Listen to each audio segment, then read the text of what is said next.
जय श्री राम भक्तों। आइए आज फिर नए अध्याय में सुंदरकांड सुनते हैं। प्रविशि नगर कीज सब काजा हृदय रखी, कौशलपुर राजा गरल सुधा रिपु करही, मिताई गोपद सिंधु ज अनल सत लाई।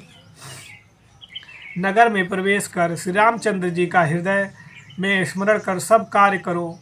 ऐसा करने से विष भी अमृत के समान, शत्रु मित्र के समान, समुद्र गाय के खुर के समान और अग्नि शीतल हो जाती है।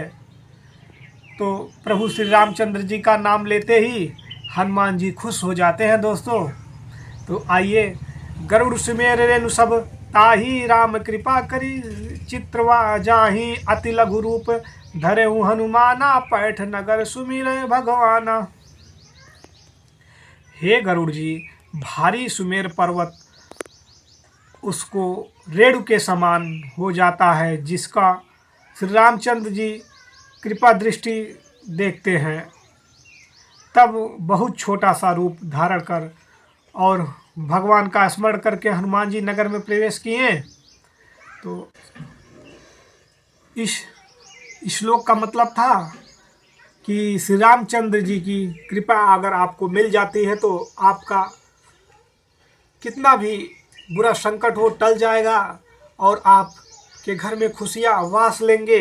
तो आइए, मंदिर मंदिर प्राति करी शोधा, देख जहाँ तहाँ अग्नि जोधा, गयों दशानन मंदिर माही, अति विचित्र कहीं जात सो नाही। एक एक घर को ढूंढ डाला हनुमान जी ने, जहाँ जहाँ अंगड़ित योद्धाओं को देखा। रावण के मंदिर में गए तो रावण के मंदिर में जिसका कोई मतलब वर्णन नहीं किया जा सकता था। सने किए देख कपिते ही, मंदिर माहु ना दिख विदेही, वैदेही भवन एक पुनि दीखा, सुहावे हरि मंदिर ताह भिन्न बनावा। वहाँ हनुमान जी ने रावण को तो सोते हुए देखा, परंतु उसके मंदिर में सीता जी को नहीं देखा। फिर एक भवन देखा जहाँ हरि मंदिर अलग ही बना हुआ था।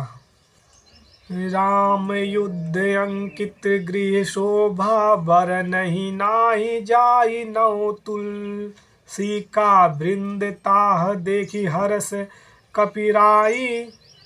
वह राम नाम में अंकित घर ऐसा शोभामय था जिसका शोभा वर्णन नहीं किया जा सकती थी। वहाँ नवीन तुलसी वृक्ष के बहुत से झुंड देखकर कपिराज हनुमान जी बहुत प्रसन्न हुए। लंका निश्चरई निकर निवासा, यह कहाँ सज्जन कर बासा, मन माहु तरक लागा, ते ही समय विभीषण जागा।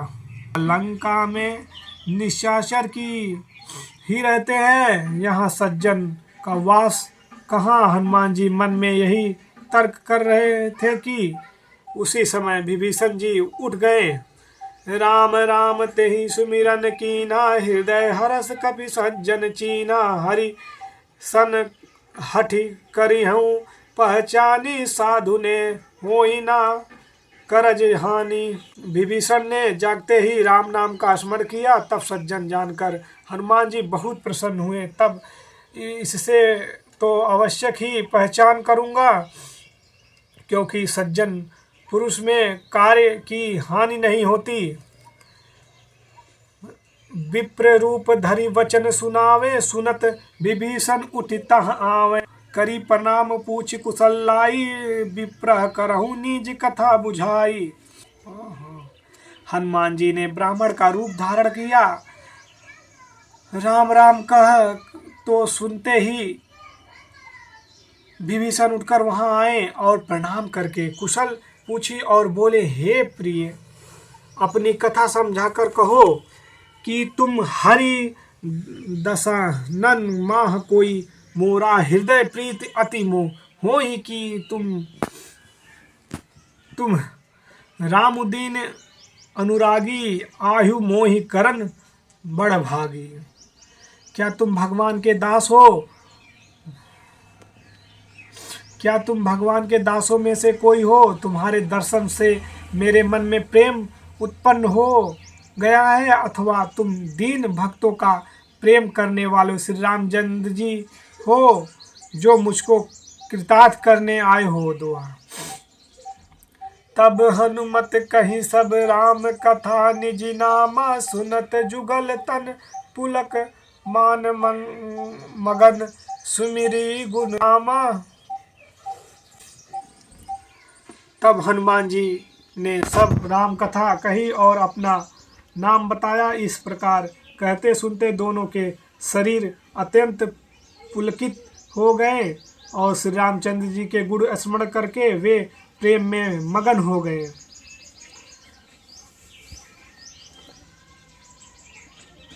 जय श्री राम। दोस्तों, आज का हमारा श्लोक और सुंदरकांड का ये 5 लाइन कंप्लीट हुआ।